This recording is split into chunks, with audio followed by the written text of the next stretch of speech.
Bonjour, alors comme ça vous cherchez un petit câble de recharge pour votre voiture électrique et vous hésitez pour prendre ce modèle. Donc là on est sur du plastique, on va dire milieu de gamme, c'est pas du haut de gamme hein, clairement, c'est pas du bas de gamme non plus. Donc ce qui est intéressant c'est qu'on a un petit écran ici. Donc on a la température, on a l'ampérage, donc ici je suis en 16 ampères, je suis connecté en 236 volts et là cette nuit je viens de consommer 27,77 kW pour 8 heures de charge.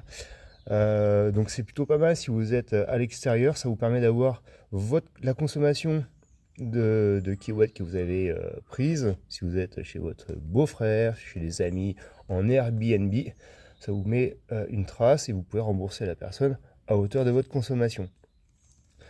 Utilisation méga simple, on n'a que deux boutons pour modifier l'ampérage.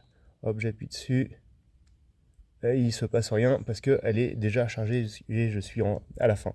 Donc en fait en début de charge on appuie sur ce bouton et ça permet de modifier l'ampérage ici. Et ici ça permet donc de différer le départ. Donc 1 heure, 2 heures, 3 heures. Donc on appuie autant de fois et ça va jusqu'à 12 heures.